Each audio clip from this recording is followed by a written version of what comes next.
Well, good afternoon, everyone. Thank you for coming to our June Food for Thought. I'm Scotty Kirkland. I'm the coordinator of exhibits, publications, and programs here at the Archives. Just a couple of brief announcements, and then we will get to the main event.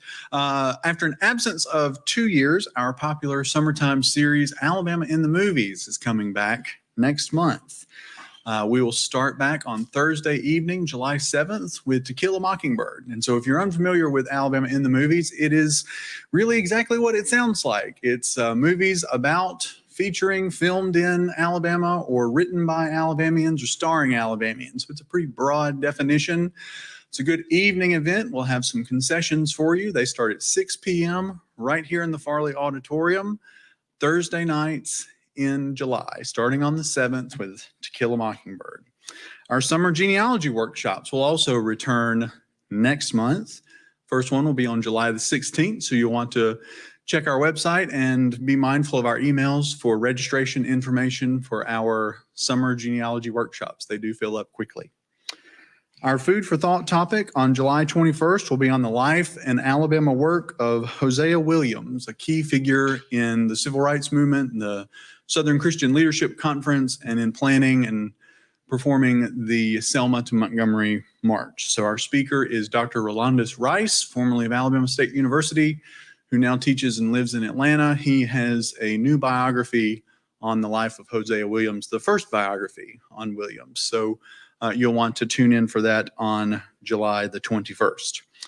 Finally, I direct your attention to a new publication of the Archives. We are very pleased to offer this book beginning today, a commemorative catalog of the agency's various efforts to commemorate the centennial of the 19th Amendment. So this includes a traditional catalog of our recently closed and award-winning temporary exhibit, Justice Not Favor, Alabama Women in the Vote, but it goes deeper than that. It has articles about other aspects of Alabama women and the fight for equality throughout much of the 20th century. It also includes information about the two new pieces of statuary that were added, the first women to be included in Alabama's Statuary Hall.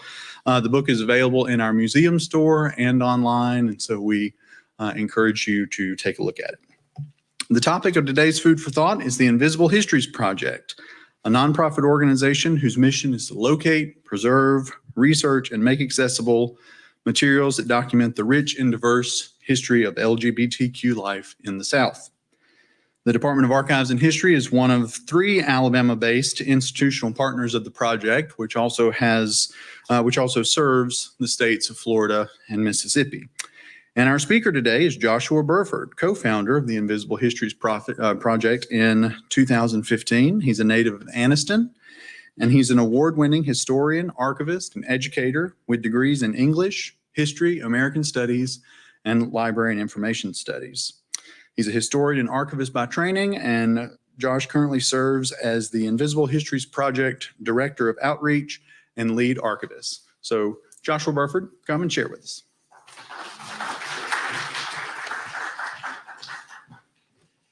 Thank you so much for having me. It feels like such a long time since the last time I got to talk to you all about Invisible Histories, and so much has happened. But before I forget, can I suggest a movie for your Alabama in the Movies? I'm going to suggest the movie Con Air, which is incredibly terrible, but also set partially in Mobile. And you should, if you haven't seen it, you should absolutely watch it. It is really horrible. But the Alabama accents in that movie, geniusly terrible, like really bad. So thanks for having me today. As I said, my name is Josh Burford. My pronouns are he, him, and his. I am the lead archivist and director of outreach for IHP. Where to even begin? When we started this project back in 2015, the idea was, could we in fact run a project in a state to locate and preserve the very diverse history of LGBTQ people in the South? The biggest misconception, I think, about queer experience is that it's not a monolith. We have so much diversity in the community related to geography and religion and racial identity that oftentimes the folks who have the most power and visibility are the ones who sort of stand in for everyone. And so if you were to go and ask someone outside of the United States to describe what the gay community looks like to them, the people that they would describe would be urban, living on coastal cities, able-bodied and white, and probably wealthy, because that's what you see.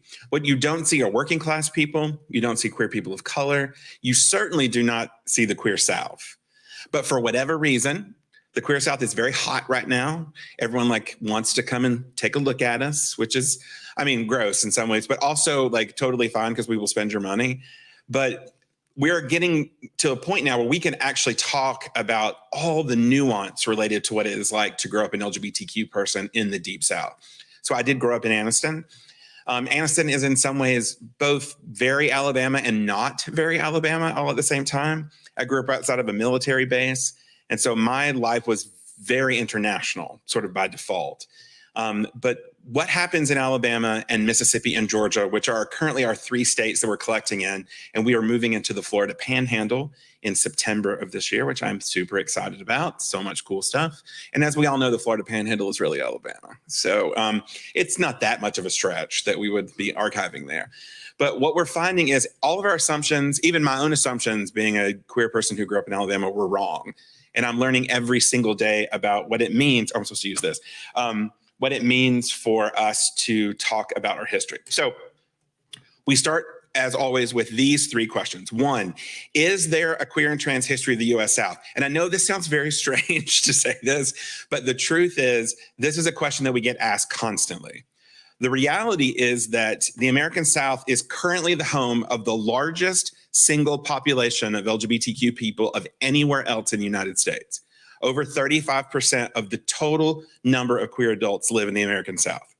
Mississippi has the highest percentage of same-sex families raising children of any state in the United States. And West Virginia has the highest population of people under the age of 16 who identify as trans or gender nonconforming. So we have a robust population here. The question is, could we find enough of it to create a counter narrative to what it means to be from this place? Because the one narrative that is pretty consistent is that gay and lesbian Southerners leave, right? Somehow our success is measured by how quickly we can get out of the South. As if the South is we always say in the project that the South exists as 2 things to the rest of the country. 1, as a constant driver for cuisine, because people always want to eat our food, even though they don't really do it very well. I went to a Southern restaurant when I was in California. It was disgusting. I would never go back. My grandmother would roll over in her grave. It was terrible. But the other thing we exist as is a cautionary tale. And so when you go to other parts of the country, I call it the head tilt and the small eye.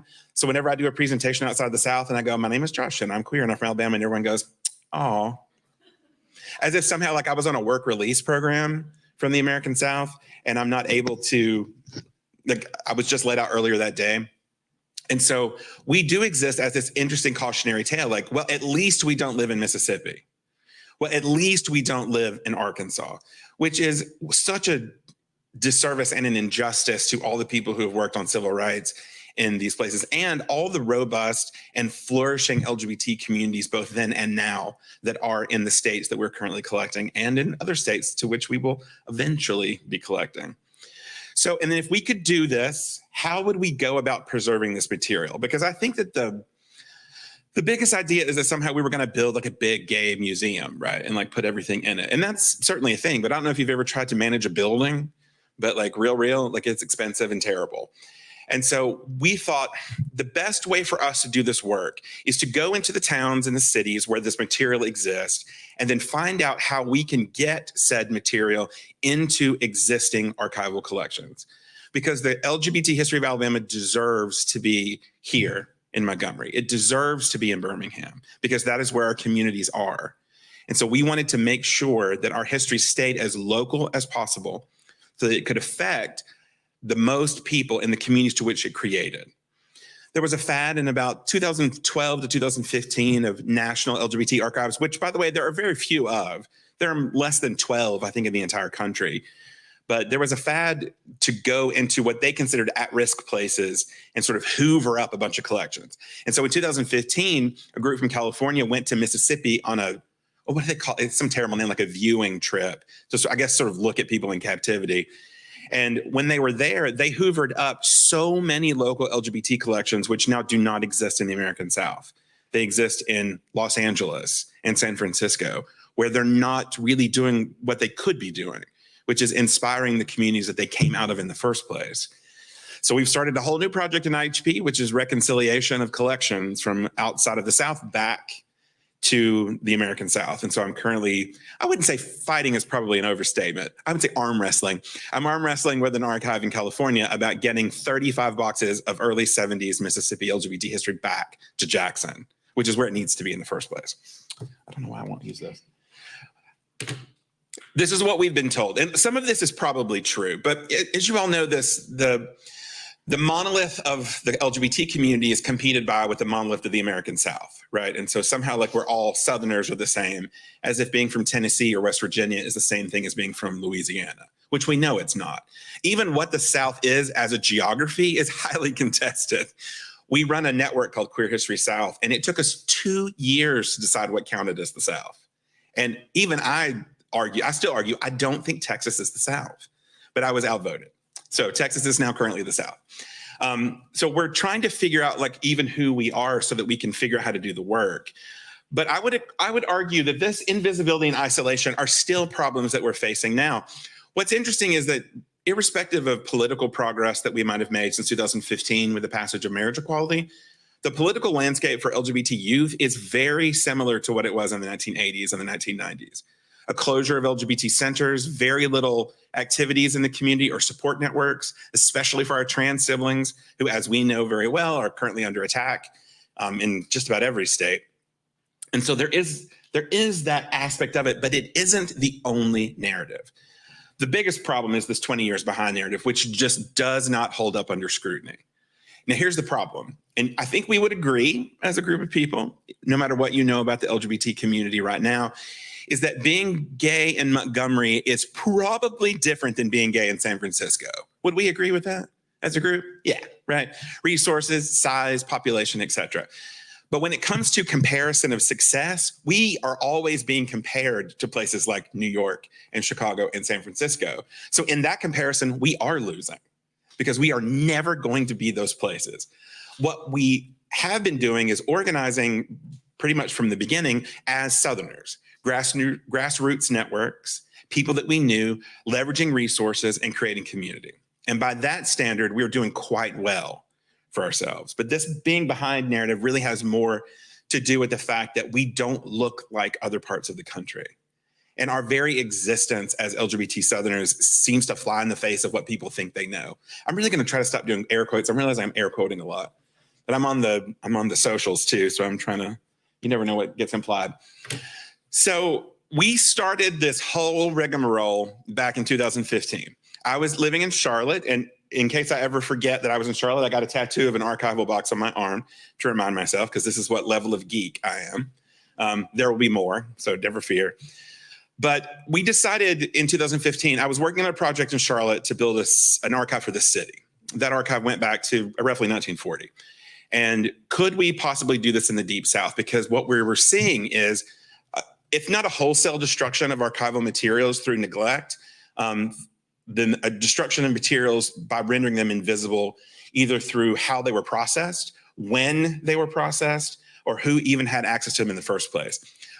While living in Charlotte, I got access to what the Charlotte Observer called the homosexual file. There I go again, homosexual file. It was basically a collection of newspaper articles going back to the 1950s that they had kind of squirreled away.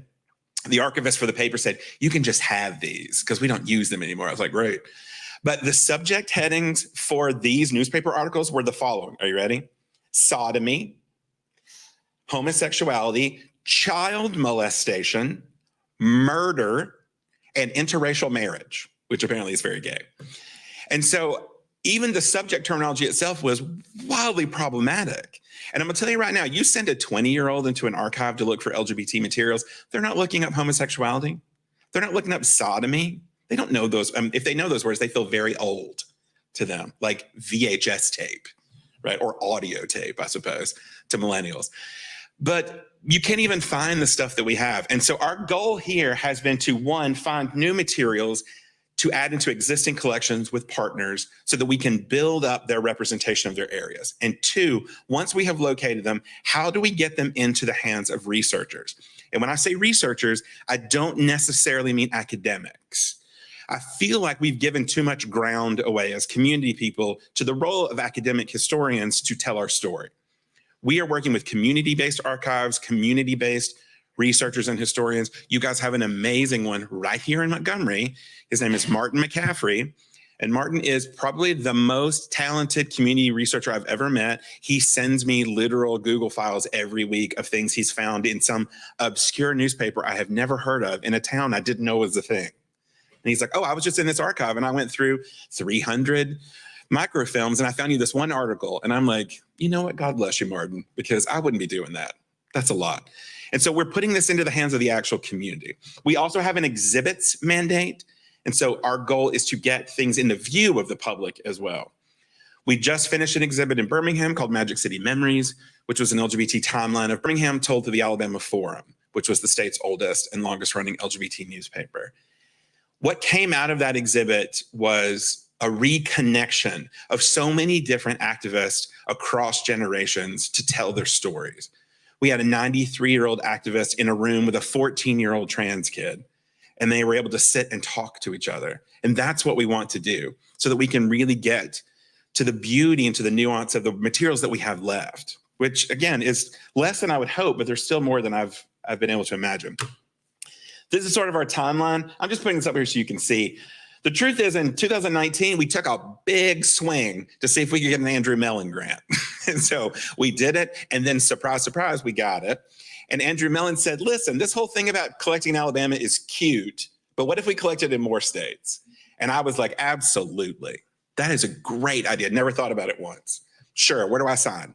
And so collecting in Mississippi and Georgia made sense in the sense that we are sibling states. One of the things about LGBT experience that I don't think we have ever really discussed is that we give a lot of ground to Atlanta, right? Because it's so big and it seems like that place where you would go if you were LGBT. We give the same amount of ground, but in a different way to New Orleans, because I love New Orleans too, but it's sort of this haven. What we're discovering through the work in 3 states at the same time is that people in Atlanta who weren't out to their families were getting in the car and driving to Birmingham so they could be out. Birmingham people were driving to Charlotte. Charlotte people were driving to Jackson. And so we were sharing so much community along the I-20, I-85 corridor so that people could have more access to community, but in different places. And so instead of having a Mecca like Atlanta, what we have is a network. And that network is connected both by political ideology, drag, history, and in Alabama, our very robust gay Mardi Gras culture, which really doesn't exist anywhere else outside of New Orleans, but here in Alabama, which we currently have 7 gay Mardi Gras crews now in 2022, it is 2022, right? COVID. Just now, as I said out loud, I thought, that's not right. That's not the year. It is totally the year. So we've been working to expand and to try to find the connectivity between our states. And so when we did this, what we had to do was we had to figure out if it was even possible to get this information into the right hands. So we chose 3 university partners, the University of Alabama, the University of Mississippi, which is in Oxford, and the University of West Georgia, which is in Carrollton. Our goal in Georgia was to stay out of Atlanta. We wanted to stay in as much rural and small cities as we could because I feel like Atlanta gets a lot of attention. Whereas Rome, Georgia, which has an incredible history of queer activism, never gets mentioned. So we worked with these 3 partners. We created classwork for students. We started putting archival materials into the hands of undergraduates as well as graduate students. We started the oftentimes arduous but absolutely worthwhile process of digitizing newspapers with our amazing partners here at ADAH. And we started to see what could we possibly produce. And what has come out of this now is from 3 partners, now we're working with 16 universities all across the country, providing coursework now for about a dozen or so different courses related to LGBT history, where IHP is providing them with original prime documents that have basically been unresearched before, either through the web or through sharing. And now we've got dissertations going on at multiple universities. In fact, we're working right now with a graduate student at Harvard who's writing his dissertation on radical activism in Southern Mississippi in the 1970s. And so putting this back into the hands of people who then could come back to us and say, hey, I think I'm learning this. Can you tell me more?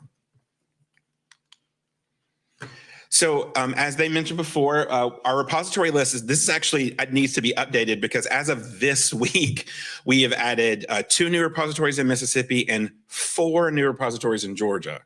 And so Georgia has a great problem, which is literally it's hemorrhaging LGBT history, and we cannot keep up with it. I just got back from a trip to Savannah, which, I mean, granted, it was pretty fun. Have you ever driven to Savannah? Ugh, it's miserable. 6 hours of nothing. But when we got there, what we found was a ton of incredible history and a pile of new partners. And so we're expanding our partners all the time. In fact, we have a tentative repository in South Alabama that we actually haven't given any materials to yet in the hopes that Mobile materials could stay local if possible. The problem that we're facing, which I'm sure your folks here in Montgomery could tell you, is that there is a problem doing preservation on the coasts. As erosion is happening, as storms are increasing, our partner at the Biloxi Public Library, their entire public library was destroyed in a hurricane, and it was rebuilt to hurricane standards. So it'll be fine for the next one, but it makes me nervous collecting in New Orleans, I'll be honest. It's just one of those things where you don't want to lose something.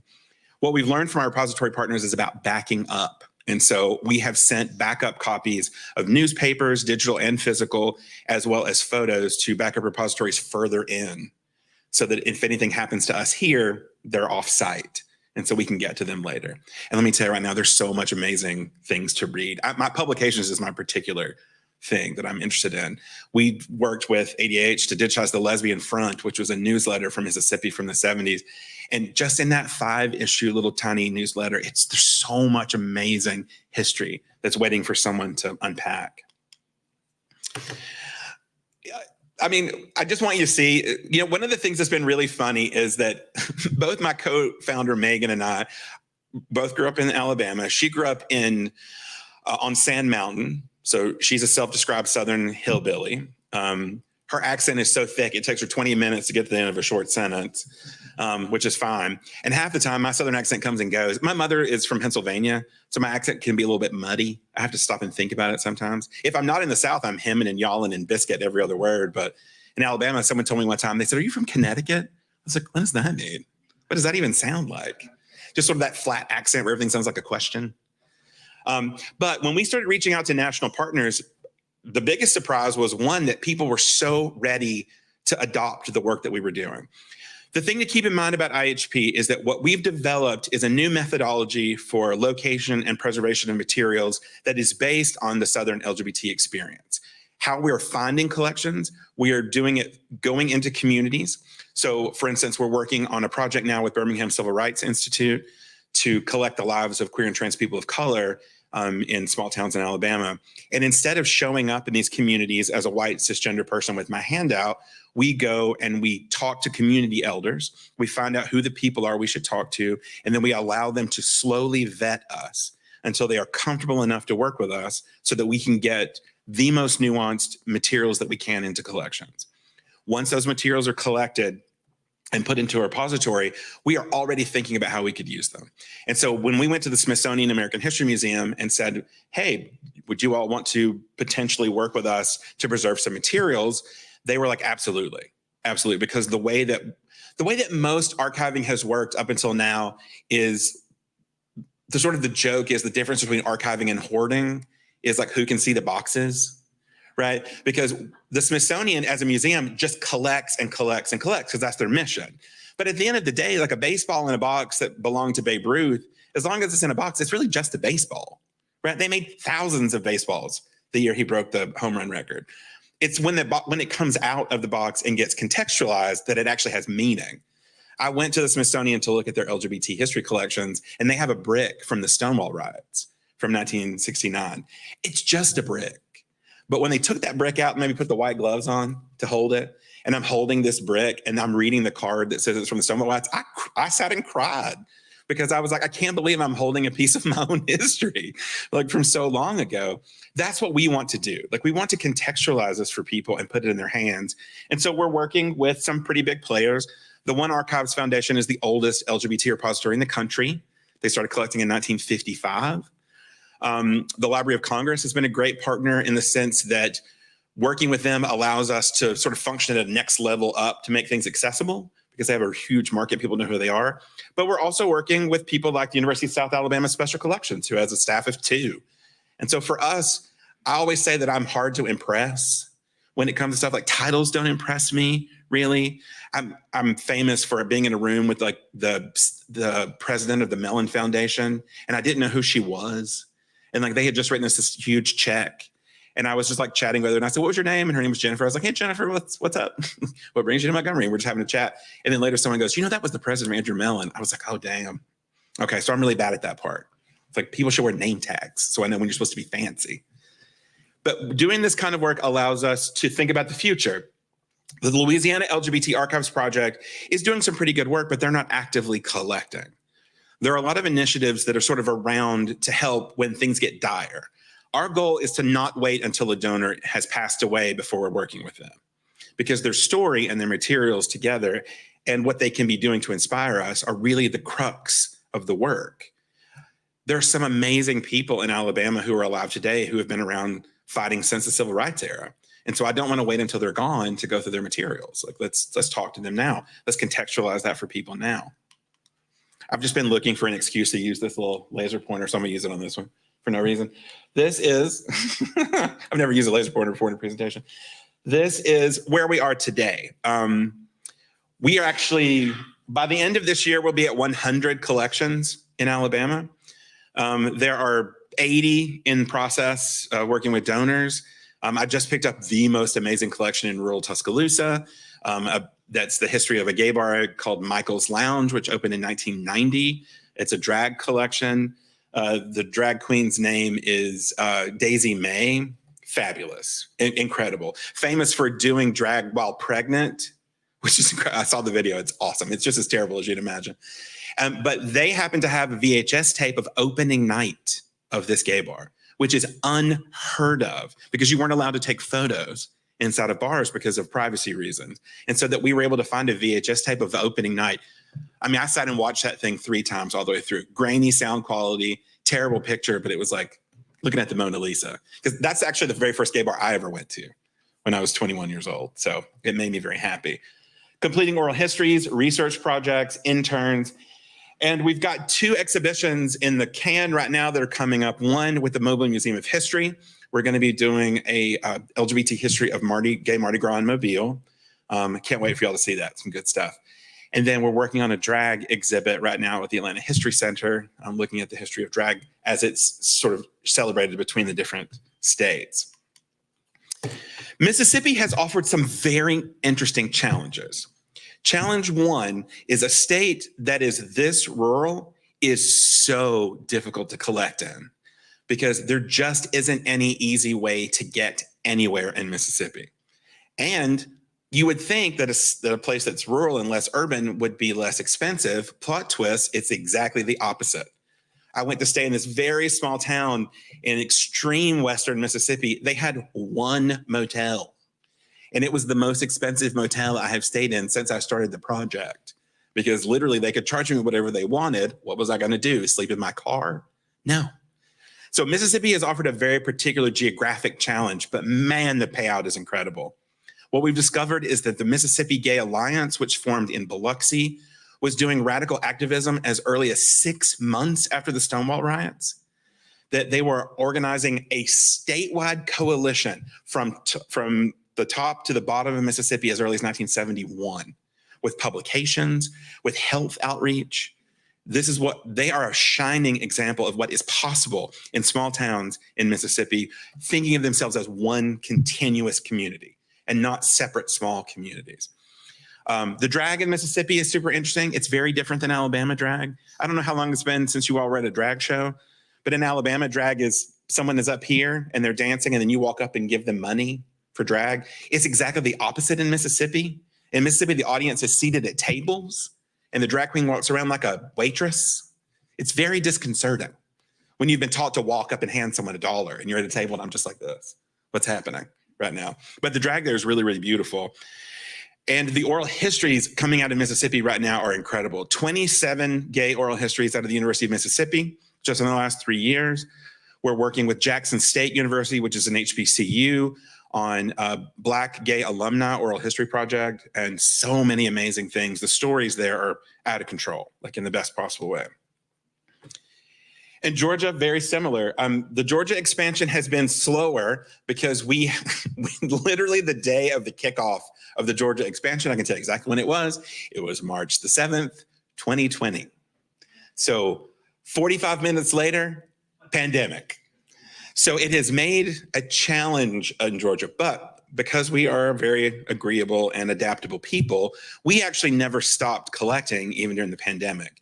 We developed a toolkit called Archiving from Home, which allows people to slowly and methodically go through their own materials at home. And then during the pandemic, we would drop off boxes at their front door, and then they could load them up and we would come and get them. Now, the problem was all of our repositories were closed because of the pandemic. So we are just now slowly giving things to people that should have got them 2 years ago. But Georgia offers us a really amazing project to work on. One of the things is in Georgia was one of the first states in the South where you see gay bar owners who are women of color. And so Columbus, Georgia had the first Black woman who was the owner of a gay bar in the entire state. And this was in the mid 1990s. And so there's a lot of queer people of color history there that we're uncovering, which is really, really incredible. So what have we learned? Well, we've learned a lot. We've learned that not only do we exist here, but we exist here together as a group of people. We also have learned that the history is way older than we gave it credit for. So not only this diary, which I love to talk about, it's a chapbook. The man who wrote it was gay. He was from Jefferson County. He started writing in it after the First World War. He wrote in it from 1912 until 1950. There are photos of him inside of the book with him and his partner at the Cahaba River. But brace yourself for the gayest story you're going to hear today. The guy who bought this diary bought it at a thrift store for $3. He bought it because it matched his drapes, and he wanted books all the same color on his mantle. He had it for 7.5 years before he opened it. And when he opened it, he discovered that potentially one of the oldest pieces of LGBT history that exists currently in Alabama.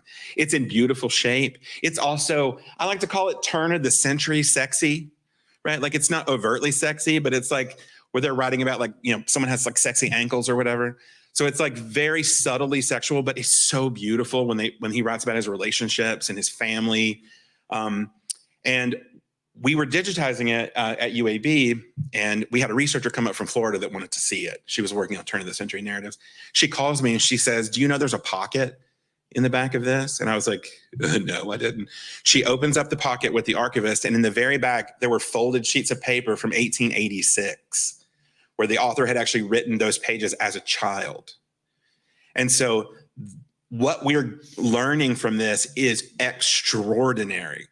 The other thing that I'm obsessed with currently is Alabama's obsession with female impersonators in the 1920s. So this is a picture of Uncle Frank, not a great drag name, but it's the 20s. Uncle Frank was doing vaudeville-style female impersonation in Birmingham, performing, we've discovered, at the Alabama Theater. What we're learning from our local researchers in Montgomery and in Birmingham is that female impersonation was such a popular method of entertainment in Alabama that they were hiring female impersonators to do 6 to 9 month contract performances in Montgomery and Birmingham. Julian Eltinge, who was the world's highest paid female impersonator, was brought to Alabama to Birmingham in 1922 for a 1 month contract and stayed for 6 months. Julian Eltinge, by the way, performed opposite Rudy Valentino in silent films as his female co-star. Like, that's how good he was. But we're finding female impersonation to be such a huge thing that we're finding early trans histories associated with these that went along with the popular entertainment value of vaudeville in the 1920s. We found some really amazing things about Montgomery. Did you all know that Oscar Wilde visited Montgomery he was here in 1875. He came after the Civil War to Montgomery because he wanted to see the South. While he was here, he had an opera box at the Montgomery Opera. He had an apartment downtown, and he was arrested 3 times, which I think is really good for being here for a month. Can you imagine what his life must have been like here? But he's interviewed constantly about how he misunderstood what the American South looked like in the 1880s. And this was discovered very recently by a researcher. These are just some images that I pulled up for you all to see. This is an original t-shirt from the first gay student organization in Alabama, which was at the University of Alabama in 1984. They were called the Gay Student Union. I wish I had a picture of the back of this shirt, because on the back, there is a closet with the door kicked off and, subtly, right, coming out of the closet. But my favorite thing about it is there's a hanger, and the hanger is doing this. So literally, like, they just came out, grabbed some clothes, and hit the road. So this is a picture of a Miss Gay Alabama pageant from Birmingham. This is from 1980. This is from 1980. This is where I can use my thing. This performer here is the lady Barbara Jean, who basically shepherded in an entire generation of drag performers in Alabama from 1968 until she was murdered in 1981 in her home. This is Bronzy DeMarco. Bronzy DeMarco has been doing drag in Alabama for 50 years.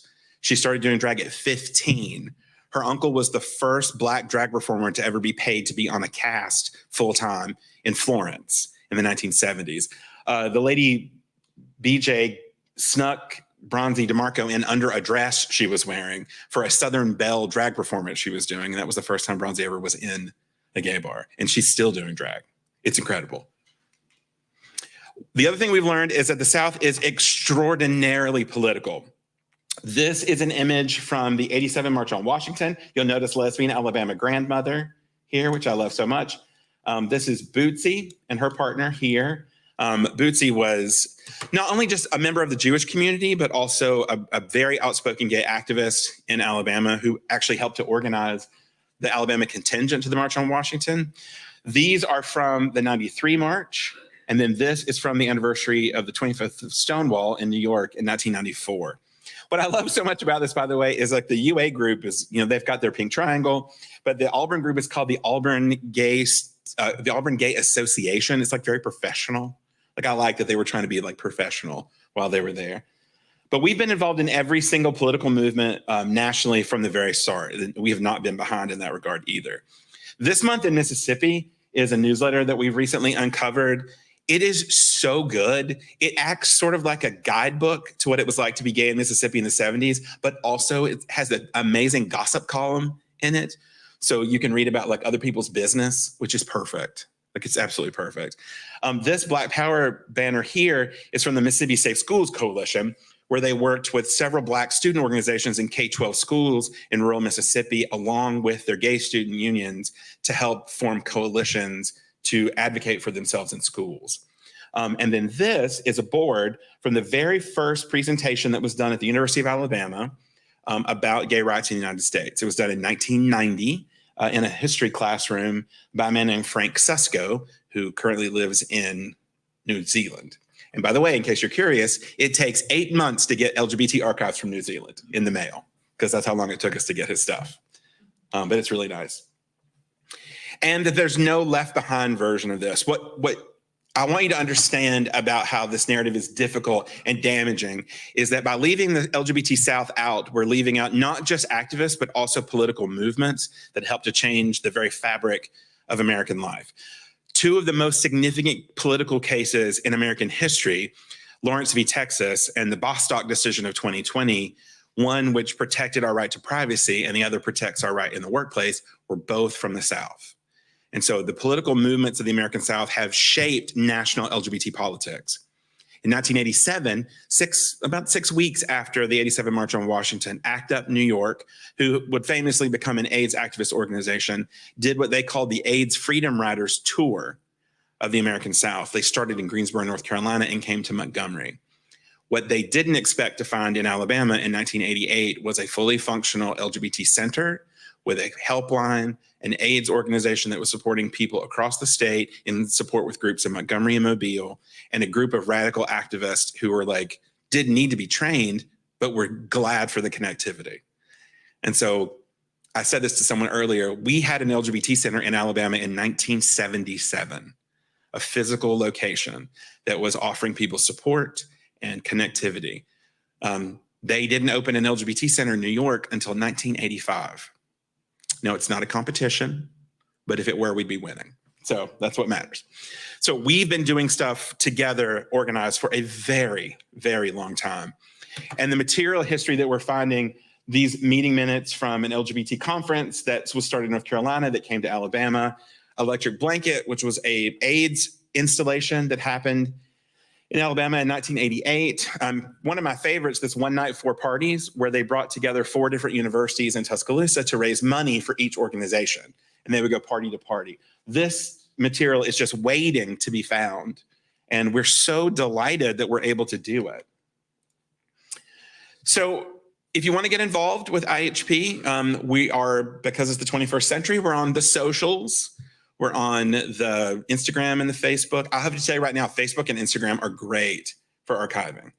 I mean, within one day, we got tagged in a post. It was a group of 5 lesbians from Starkville, from Mississippi State. They were wearing shirts for the Lesbian Avengers chapter, which was in Starkville in 1994. Someone tagged us in it and said, hey, check out this amazing picture. Within 12 hours, we'd identified every single person in the photo.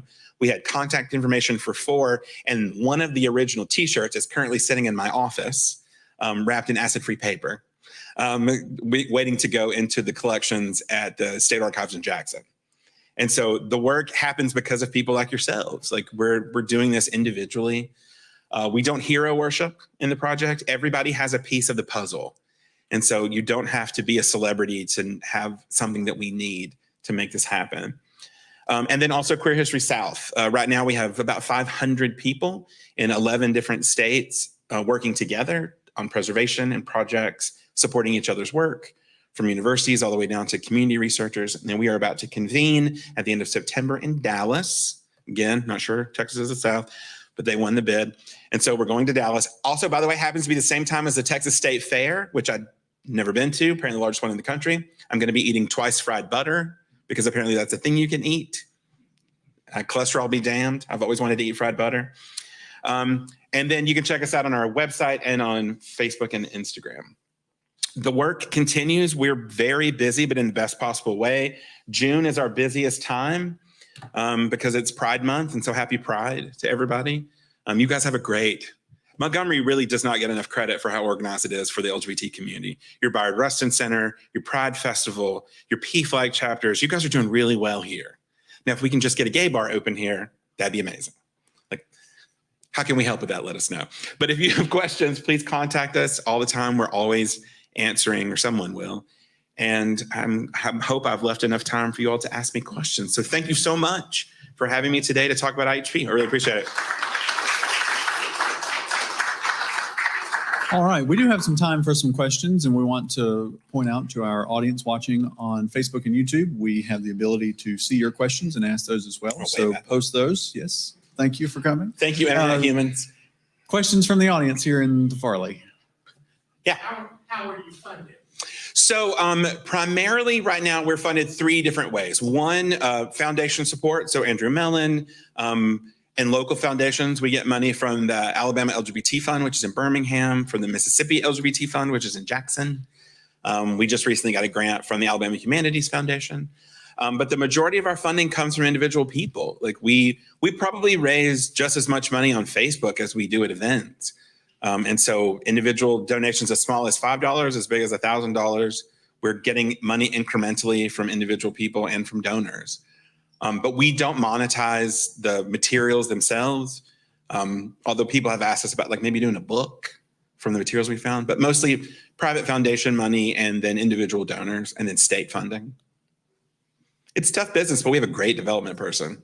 She's all the time got her hand on the pulse. So yeah. Let me bring you the mic. Oh yeah, sorry. They say the people online can't hear if you don't have the microphone, so be respectful to the online people. Thank you. I volunteer at the Bayard Rustin Center, so it's so nice to love the center. We love y'all. We love sending stuff to y'all.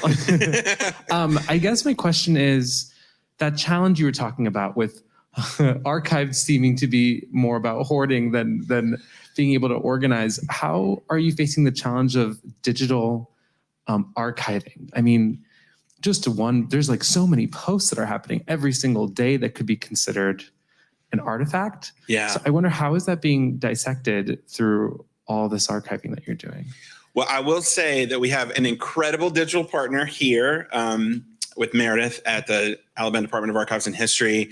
Also, we have our partners at Birmingham Public Library. They're actually basically doing a internet crawl every day with lists of individual organizations and people that we're constantly feeding. And so they go through and they pull Facebook pages and they pull posts.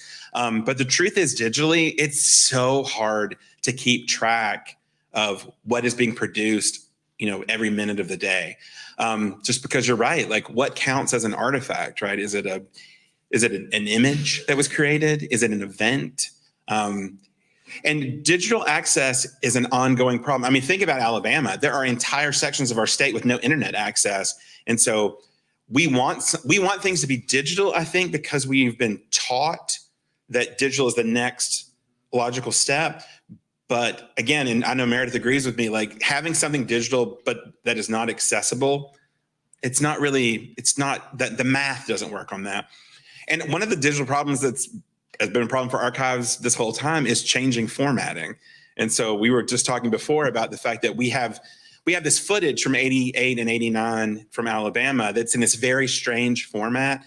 I describe it as sort of like a VHS tape with a bee allergy, right? So it looks like a VHS tape, but it's about this big. And it was for remember those old school cameras that they would hold in their shoulder? It's those. We have 40 of those tapes, but it costs somewhere in the neighborhood of about $3,000 to $4,000 to have 10 of them digitized because the format is so strange and because the tapes are so brittle that they have to be digitized very carefully. And so it really is a balance, honestly. Like right this minute, I think that IHP's main focus has been on at-risk collections in the sense that we've lost so many people to the AIDS epidemic, to suicidality, to drug addiction and alcoholism, that I think I'm thinking further back, and I'm hoping that as IHP grows and we bring on younger people and people more experienced with digitization, that we can talk about what's happening right now and grabbing those things. Because you're right, there's a trans activist who I currently proudly wear on my arm. When he died, he was 18 years old. And so all he had was digital. There was no physical collections. He had a really robust Twitter. He had a really robust Facebook and an Instagram. And so we had to collect his digital history because that was it. That's all there was. And so finding that balance is a tricky issue, but I think we're doing okay. I'll give us an okay. I'll give us a 3 out of 5 stars on that one. We could always be doing better. If it were up to me, we'd digitize every newspaper that ever happened so you could read it because it's so good. So I have a question. There's a natural pull, as you talked about, to the cities, right? Mm-hmm. There's a lot of material from some Alabama cities. But what are some of the materials that you found from the more rural parts of the state that you could share with us? Oh, yeah. So we found a box of reel-to-reel 16 millimeter film in a barn loft in Citronelle, Alabama. I got really terrible mosquito bites from that trip. That was not a fun trip. But it is a collection of gay and lesbian parties that were filmed in the 1960s in Mobile, which is pretty awesome. We found I don't know how rural, it's not rural necessarily, but like we found this really interesting collection in Gadsden. Again, it's not like a farming community in Gadsden, but it's not Birmingham. But and I can say that because I grew up in Anniston and we feel some kind of way about Gadsden. But we found a really amazing collection in Gadsden of gay bar flyers from the 70s and 80s that this couple had just they would literally go into gay bars when they were young and they would take stuff like off of the bulletin boards and like put them in files, and they've just been sitting on them for a while. And so we found those. What we're finding in the small towns are a lot of photographs, a lot of written history, like a lot of letters that people, they stayed home for a lot of reasons that Southerners stayed home because they wanted to be closer to family. And there is something, I wish we had time to talk about this, but like I have a particular conversation I want to have about the economics of LGBT identity in the American South, because there were places in very rural areas in deep South states where you were allowed to be gay, but in these very particular economic areas. So like the guy who was cutting everyone's hair at your church, right? Like stereotypes exist for a reason, but he was allowed to be gay and have a roommate in a lot of small towns in Alabama because he was performing a vital function for the community. So without him, your mom couldn't go to Easter Sunday, right? The same is true for organists at church and choir directors, especially in the Black church, who were themselves queer people, but they were allowed to be gay because they were performing a function for the community. And so there are wonderful love letters and success stories that have an economic component. Because again, the economics of small town living is, are we going to discriminate against this person who is providing the only function like this that we have? And a lot of places were like, Steve can have his roommate as long as he's, over here doing hair on the weekends, right? And so there is something to be said for the economics of Deep South LGBT identity. The same is true for trans identity too. I mean, there are so many really strong trans communities in Mississippi because a lot of trans folks left rural Mississippi to move to New York and realized that when they went to New York, they had no infrastructure. There was no one to help them. They didn't know anybody. But back home, they might have had a small community, but it was close and they took care of each other. And so we're learning those stories too in small towns, which I think is really powerful stuff. It's certainly changed my identity, no question. Any other questions here in the room?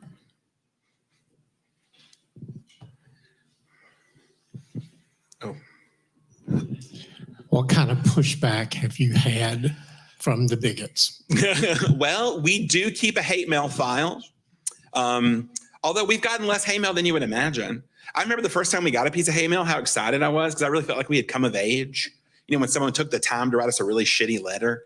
So we get some, most of it is very unfocused, if I'm being honest, because a lot of people don't really understand how archiving works. And so the kind of pushback we get is mostly sort of like, why is this necessary? And like, aren't we already doing that? And I just have to say, no, you're not. That's why we exist. But it really is a lot less than you would imagine. So there was a protest in Mobile in 2019. They had a drag queen story hour and people are out there protesting because drag queens or whatever. And I was on Facebook Live, watching it in my apartment. And then, so the person who was filming it, and they panned past, there were two protesters. There was a supporter who had this amazing, beautiful sign. It was handmade, full of glitter. And then right across from them was a counter protester who had misspelled Satan. And it said satin on it, which I agree, you should avoid satin.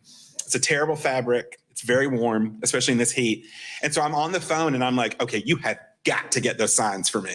I need them in the collection immediately. And so you can see this person on Facebook Live walk over to the person who was supporting the drag queens going, can we have your sign? I'm like, absolutely, yeah. And then she walks across the street to the counter protester and goes, hey, can we have your sign for the collection? And literally he's like, just hands it to her because he doesn't know what to do, right? We're not afraid of you, right? But your sign would look great in an exhibit. So can we have that for later? We'll put it with our hate mail file. But come on, misspelling Satan, spell check. Come on, dude. You got this one narrative. Get it right. What am I supposed to be afraid of? Again, satin is bad. Avoid it. But yeah, not as much as you would imagine. We will eventually. There is a threshold for what we do. We're working with individual people. We're working with people who support us already, as far as repositories go. There will be a threshold where we do something that gets enough attention that we will actually pull down some serious pushback. And we're preparing for that. We prepare statements for the media. We're prepared for what it looked like for us. I'll be honest with you, and I'm going to use some words here that might be a little bit troubling for the audience, but I have been called a faggot several times walking around doing my work, but that seems like a little price to pay, quite frankly, to do the kind of work that we do. And so, I'm not okay with it necessarily, but I'm prepared for it as a 40-something queer boy who grew up in Alabama, and so I can handle it. If we can keep that from happening to kids, I'd be even better, even happier with that. That's my goal.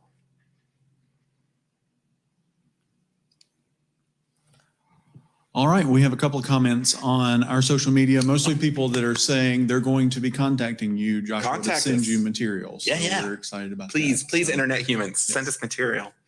All right, well, we thank you all for your attendance today. One more round of applause for Joshua Burford.